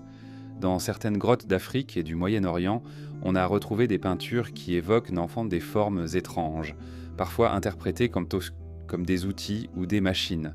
Les archéologues y voient des symboles ou des représentations stylisées, mais d'autres y reconnaissent des objets qui semblent mécaniques, impossibles à attribuer à un monde néolithique. Ces images peuvent être des fantasmes, mais elles témoignent d'une obsession ancienne, la mémoire d'objets que les artistes voyaient sans en comprendre le fonctionnement. On évoque aussi des artefacts anachroniques comme les mécanismes antiques retrouvés en Méditerranée. Le plus célèbre, le mécanisme d'Anticythère, découvert dans une épave grecque, est un calculateur astronomique d'une sophistication telle qu'il évoque une horlogerie médiévale. Pourtant, il date de plus de 2000 ans. Si un tel instrument a pu exister dans l'Antiquité sans que nous en ayons conservé la tradition, qu'en est-il des millénaires plus anciens ? Peut-être que d'autres dispositifs, plus primitifs ou plus avancés, ont existé avant de disparaître dans le gouffre du temps. Les traditions orales ajoutent leur part de mystère. Les textes indiens parlent des vimanas, véhicules aériens décrits avec des détails techniques, moteurs, carburants, manœuvres. Bien que la plupart des savants y voient sinon des métaphores, la précision de certains passages interroge. De même, dans les récits sumériens, certains objets attribués aux dieux ressemblent à des instruments techniques. Tablettes brillantes, armes, capables de brûler des villes, machines célestes. Était-ce le langage symbolique d'un peuple émerveillé ou la mémoire floue d'une technologie plus ancienne, attribuée aux dieux parce qu'elle dépassait les hommes ? Ce qui frappe, c'est la récurrence de ces récits. Partout, des peuples racontent avoir reçu des outils, des savoirs, des instruments venus d'ailleurs. Partout, on parle de techniques oubliées, de machines qui ne se transmettent pas. Cette universalité nourrit l'idée que l'humanité a peut-être connu, dans un âge très ancien, un niveau technique suffisant pour laisser une empreinte, puis que cette maîtrise a été engloutie par un cataclysme, une chute, une perte de mémoire. La fragilité du savoir technique explique cette possibilité. Contrairement à la pierre, qui reste immobile, les outils disparaissent vite. Le bois se décompose, les métaux s'oxydent, les tissus se désagrègent. Même nos machines modernes, laissées sans entretien, ne survivraient pas plus de quelques siècles. Si une civilisation ancienne avait existé il y a 10 000 ans, son acier, son bronze, ses instruments auraient disparu. Il ne resterait que ce qui résiste, des pierres travaillées, des légendes, des anomalies. C'est peut-être ce que nous contemplons aujourd'hui, l'empreinte résiduelle d'une technologie disparue. Ce qui fascine dans cette hypothèse, c'est qu'elle remet en question notre perception du progrès. Nous imaginons une ligne continue, une ascension lente vers le savoir, mais peut-être qu'il existe des vagues.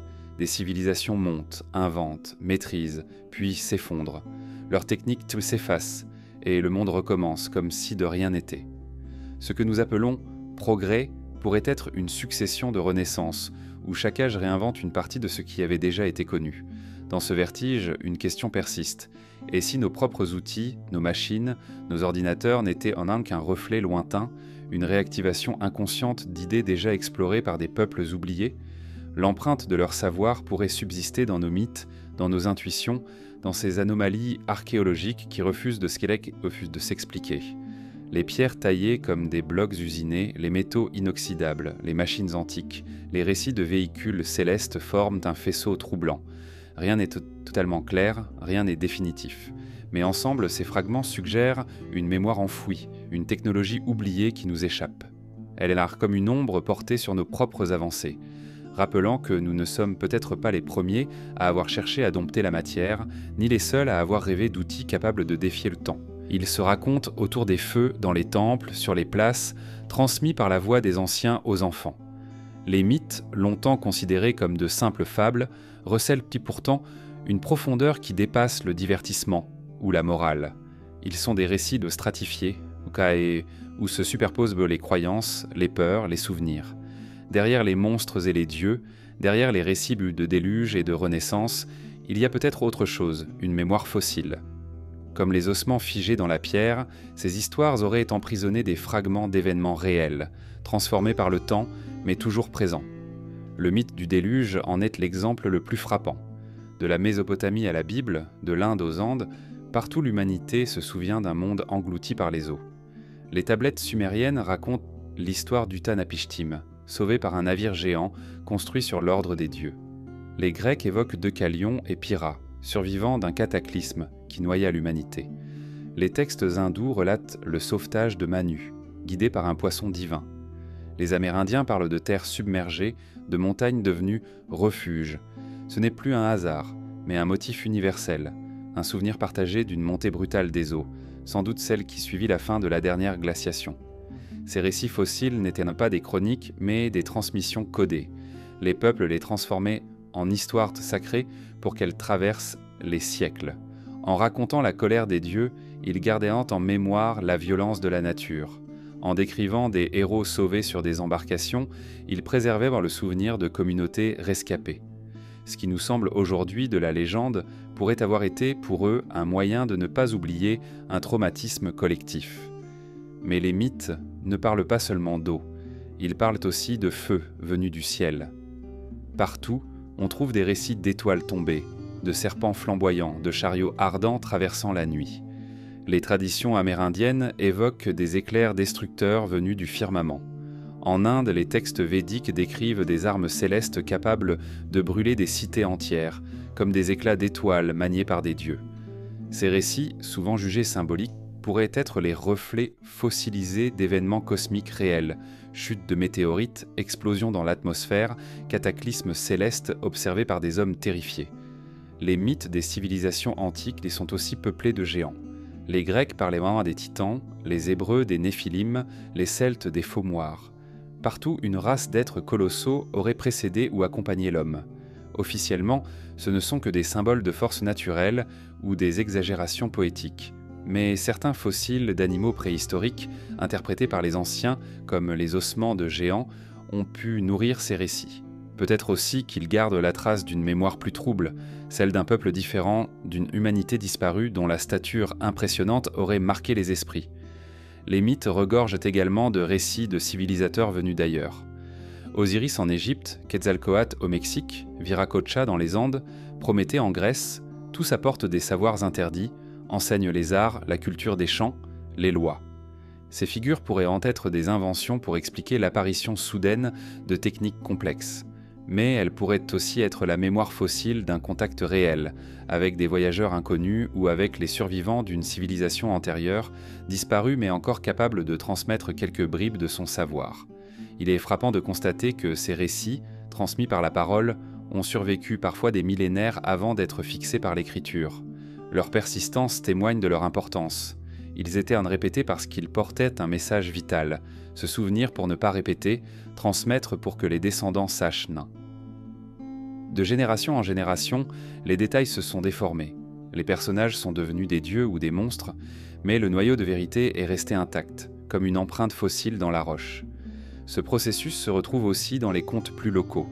Les légendes bretonnes parlent de cités englouties, comme rappelant peut-être les souvenirs d'inondations réelles.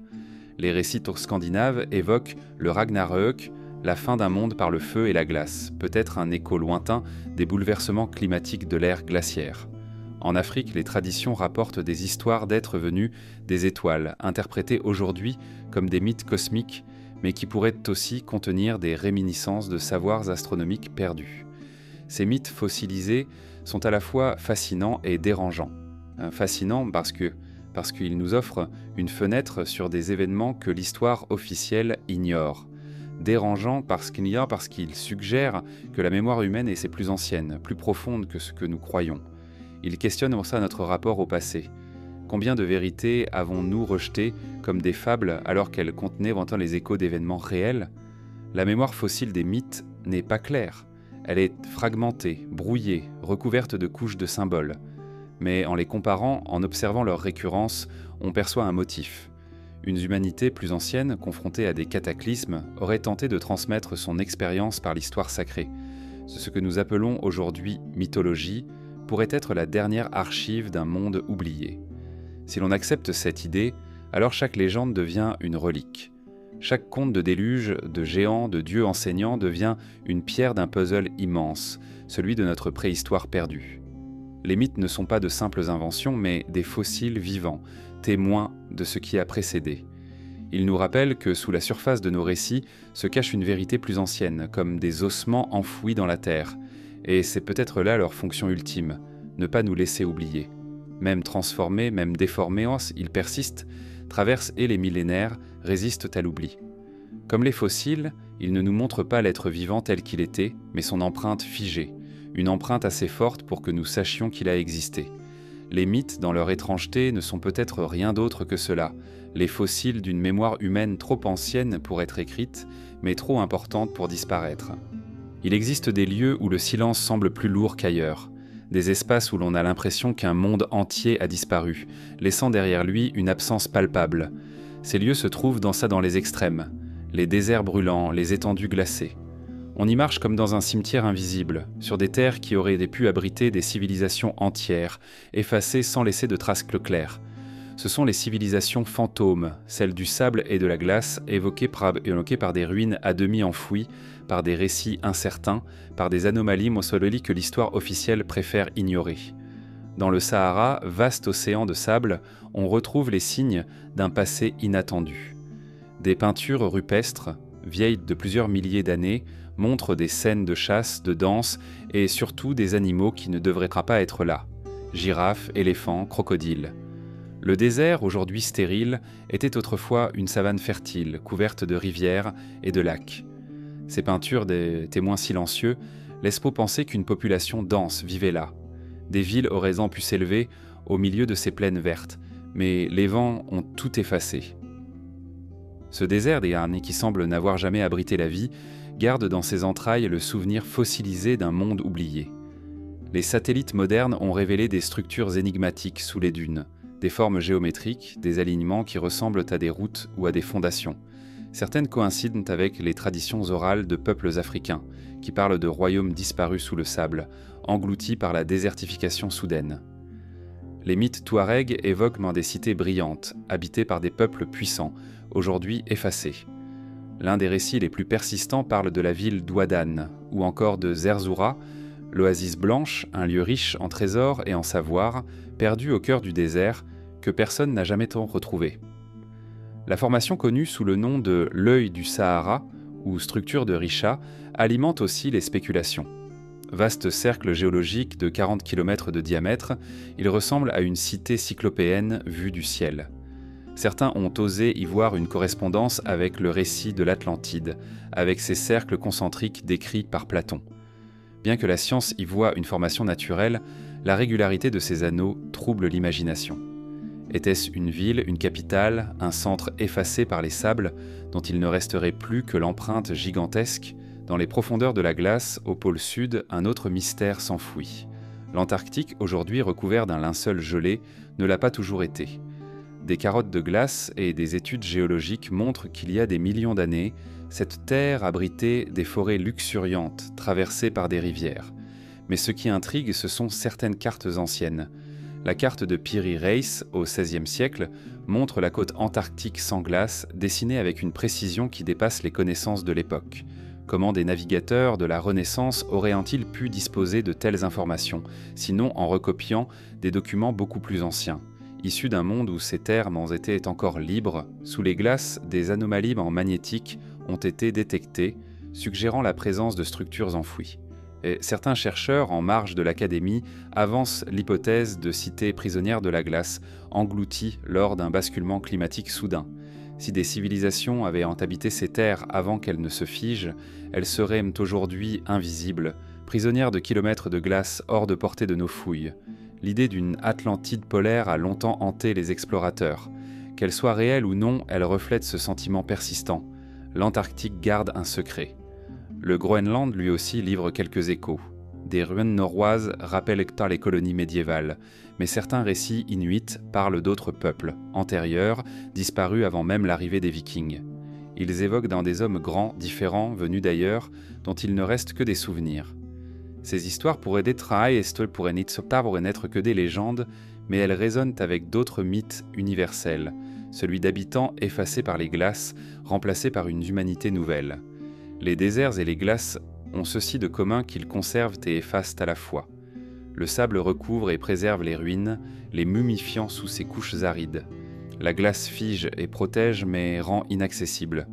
Peut-être que sous nos pieds dorment encore des cités entières, intactes, attendant que le climat change pour se révéler. Les civilisations fantômes du désert et de la glace ne sont pas seulement des suppositions. Elles sont des possibilités suspendues, des promesses d'archives intactes, mais encore cachées. Les mythes corroborent cette intuition. Dans les traditions arabes, on raconte l'histoire d'Iram, la cité des colonnes, bâtie par les descendants d'Ad. Elle aurait prospéré dans un désert, avant d'être engloutie par le sable comme châtiment divin. Des explorations modernes, appuyées par des images satellites, ont révélé des traces de routes antiques sous le désert d'Arabie, suggérant l'existence réelle de cités disparues. Dans les légendes nordiques, on parle de pays gelés au nord, habités par des géants de glace, peut-être une mémoire fossile des rencontres avec des environnements polaires. Ce qui trouble, c'est la récurrence des motifs, des civilisations florissantes effacées soudainement par un changement climatique brutal, désertification au Sahara, engloutissement sous la glace en Antarctique, disparition progressive au Groenland. Comme si la nature elle-même avait pris part à une grande amnésie, balayant des mondes entiers pour ne laisser que des échos. Si de telles civilisations ont existé, leur savoir se serait éteint avec elles, ne laissant derrière que des fragments transportés ailleurs. Peut-être que les bâtisseurs de Sumer, d'Égypte ou de l'Indus étaient les héritiers de ces peuples fantômes, porteurs d'une mémoire partielle. Cela expliquerait pourquoi ces grandes civilisations semblent commencer déjà armées de savoirs complexes.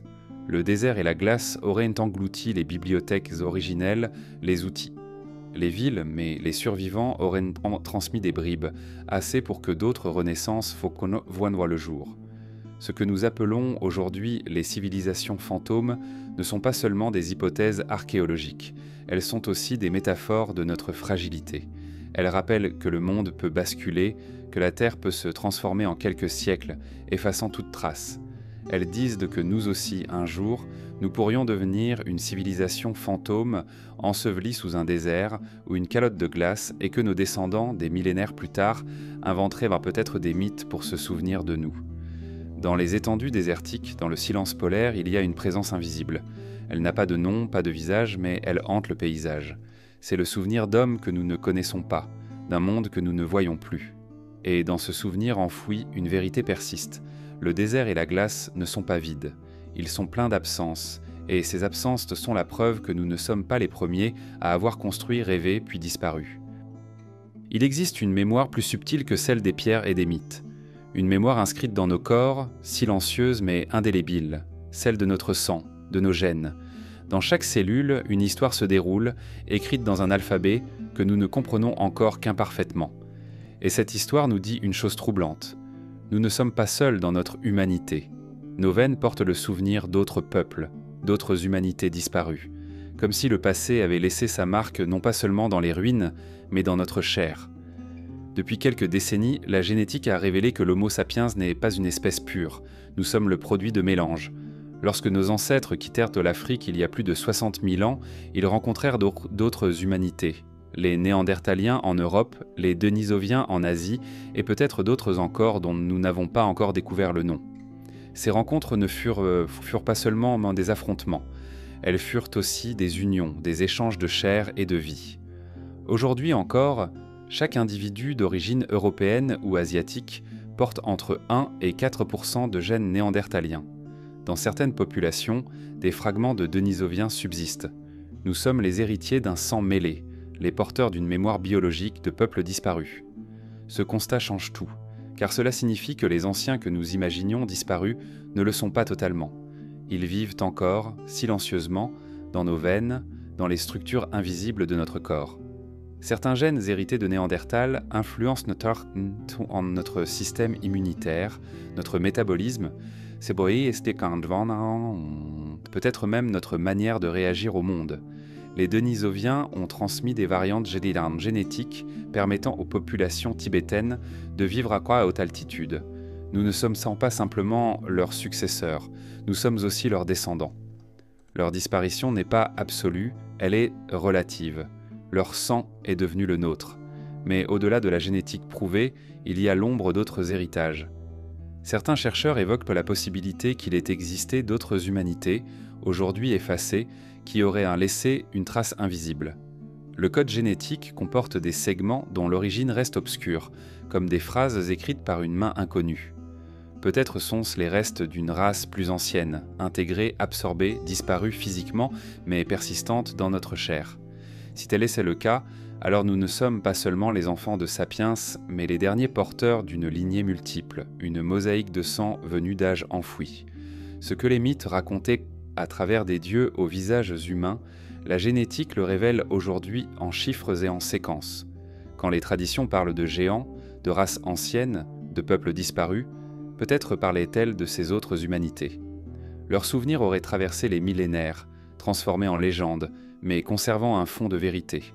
Nous avons partagé la Terre avec d'autres, et leur héritage est toujours présent en nous. Ce qui est troublant, c'est que ce souvenir biologique confirme d'une certaine manière la mémoire fossile des mythes.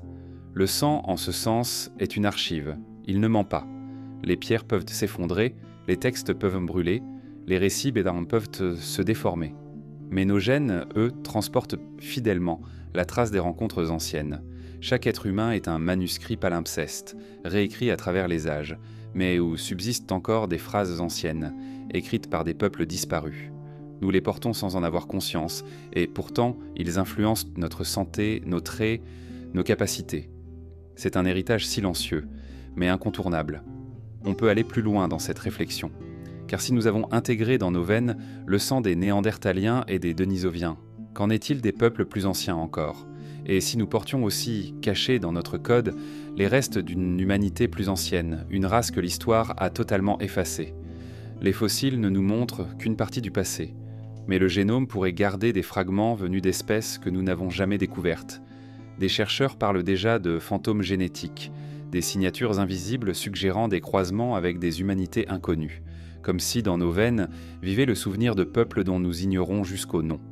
Ce qui donne le vertige, c'est que ce sang ancien pourrait être le lien entre nous et cette hypothèse d'une civilisation antédiluvienne. Si une humanité plus avancée a existé avant nous, peut-être que son héritage n'est pas seulement culturel, mais biologique. Peut-être que ce que nous appelons notre intelligence, notre imagination, n'est pas entièrement le fruit du hasard, mais aussi l'héritage d'un croisement avec une race plus ancienne, disparue mais transmise dans nos gènes. Les mythes, encore une fois, se font l'écho de cette idée. Quand ils parlent de dieux qui s'unissent aux hommes, de lignées mixtes entre mortels et immortels, peut-être racontent-ils, à leur manière, l'histoire d'un métissage réel, entre nous et d'autres humanités. Ainsi, l'idée d'un sang ancien dans nos veines n'est pas seulement une image. C'est une réalité éprouvée par la science, mais aussi amplifiée par la mémoire des peuples. C'est une énigme qui dépasse les frontières de l'archéologie et de la biologie, car elle nous oblige à reconsidérer notre identité. Nous ne sommes pas une espèce isolée, mais une symphonie de voix disparues. Chacun de nous est le porteur de fragments d'histoires anciennes, parfois très anciennes, plus vieilles que Sumer, plus vieilles que toute civilisation écrite. Cela confère à notre existence une dimension étrange, car en vivant, nous faisons vivre sans le savoir ceux qui ne sont plus.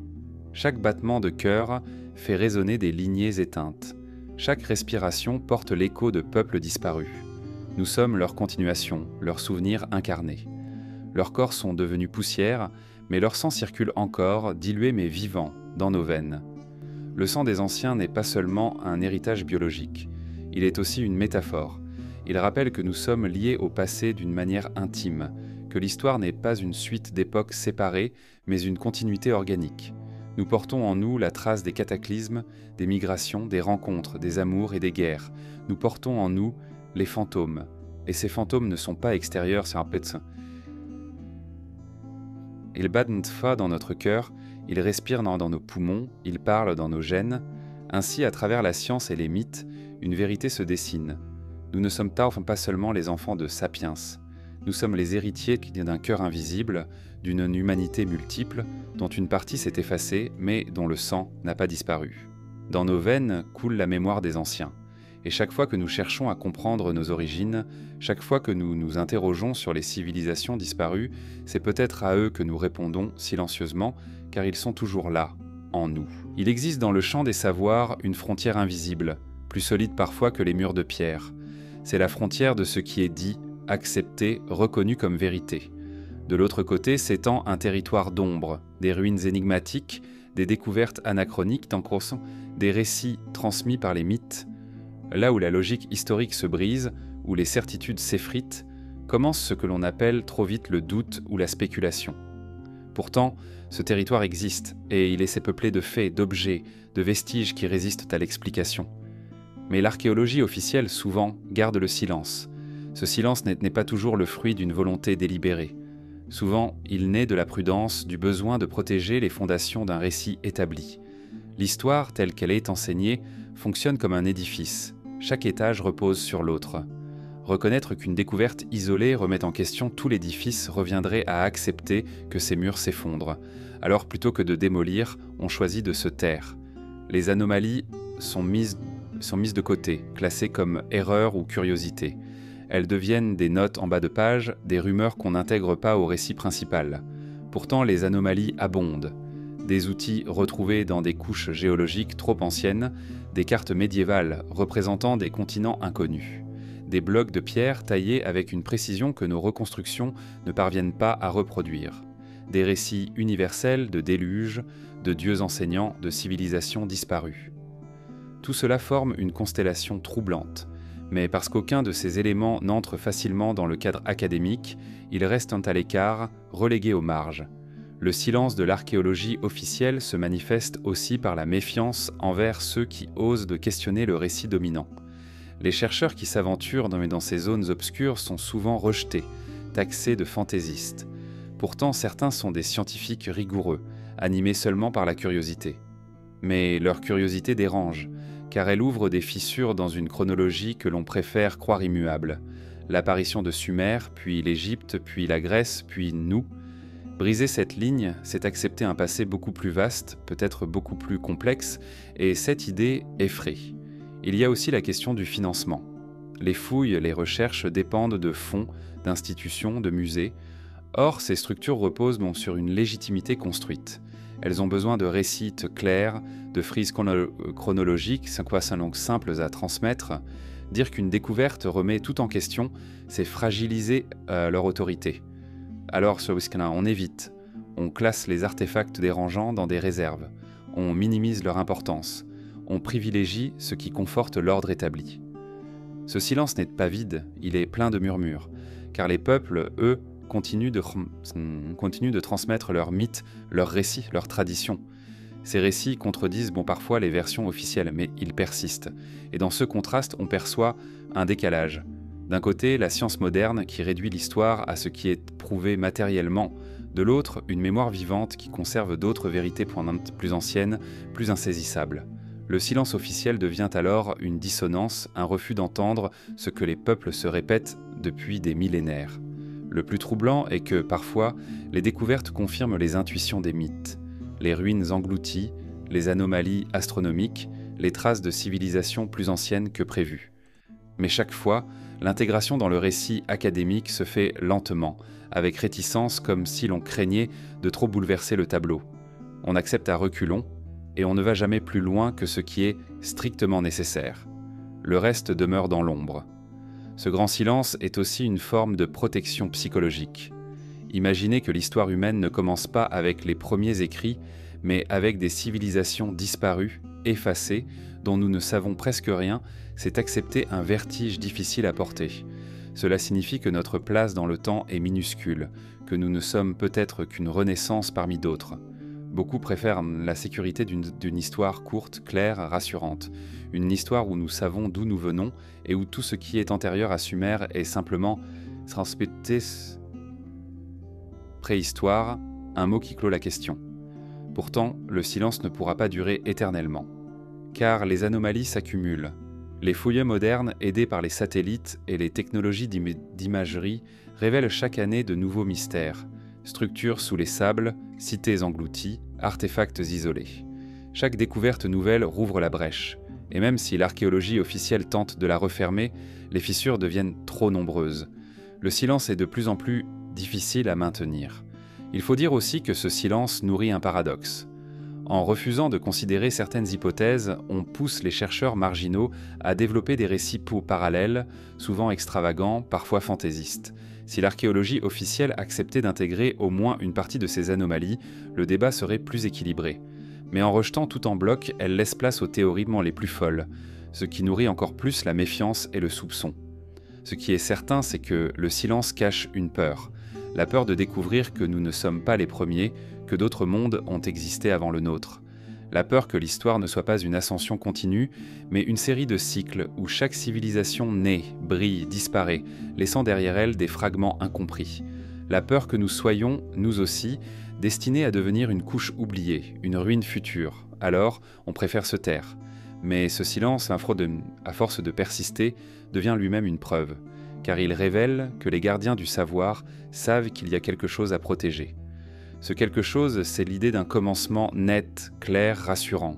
Mais dans les interstices, dans les anomalies, dans les objets refusés, un autre récit se dessine. Celui d'une humanité plus ancienne, plus complexe, plus mystérieuse. Et dans ce grand silence, il y a une forme de confession involontaire.